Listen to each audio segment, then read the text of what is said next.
Thanks very much.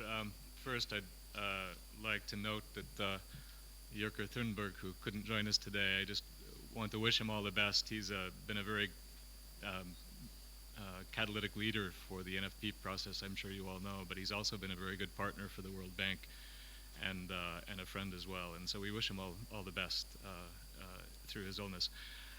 I'd like to step back for a minute and talk a little bit about the World Bank's relationship with the NFP facility over time. Since the facility was established, it's been a close partner with PROFOR, the Program on Forests, which is, as you may know, produces analytic work and toolkits and so on. And the NFP facility has been an important partner in helping us disseminate many of those products at the country level. World Bank involvement and support for the NFP process took on new momentum and urgency and profile with the Growing Forest Partnerships Initiative.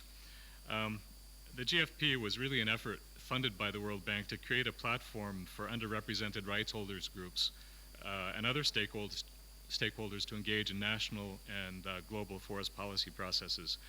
The facility was a partner in implementing the GFP along with the other partners, IIED and IUCN. And this represented, for us, a really innovative collaboration. It enabled the GFP to do things that the bank on its own could never have accomplished. And I really want to applaud the innovative nature of that partnership. It gave us leverage and access to some of these other partnerships, the International Family Forest Alliance, the Global Alliance of Community Forestry, and the International Alliance of Indigenous and Tribals People and of the Tropical Forests. The midterm review of both the Growing Forest Partnership and the NFP facility reflected on some of the very positive outcomes of both of these initiatives and suggested that there was actually a very strong convergence of interests in creating this platform for underrepresented rights holders groups in national forest policy dialogue.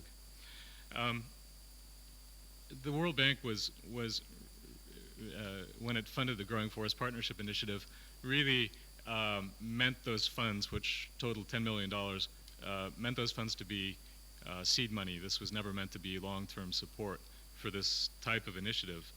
And so one of the questions we always had was, well, when the GFP funds come to closure, how will this process be continued? So we were really very happy when about a year and a half ago, Eduardo visited Washington and the ADG visited Washington and met with our Vice President for Sustainable Development and announced that that FAO was very interested in seeing that the work launched by the NFP facility with Growing Forest Partnership support would continue in this new arrangement in the Forest and Farm facility. Our interest in working with the new facility in future derives from a couple of observations. For one thing, there are a huge number of consultation mechanisms which need to be put in place these days. Activities like the Forest Carbon Partnership Facility, the World Bank's own lending program requires that we consult extensively with stakeholders, the Global Environment Facility, the Forest Investment Program of the Climate Investment Funds, the FLEG-T process, which you're all aware of. All of these, and UN RED as well, all of these require some sort of consultation mechanism. And there's been this proliferation of platforms out there, and we're really concerned about that. That's a duplication of effort. We'd like to see much greater efficiency in the way those platforms are organized. And we see the Forest and Farm facility as being an enormous opportunity for creating that platform, which can be shared by these different instruments. So going forward, we're very keen to continue to work with the facility and welcome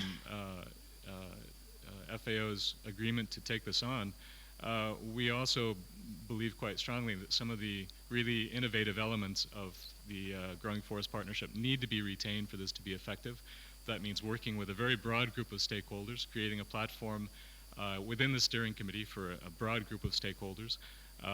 As Duncan suggested, giving the facility a sufficient profile with FAO as host to be able to have the impact that it hopes for, and really to continue to support this idea of stakeholder engagement from the bottom up.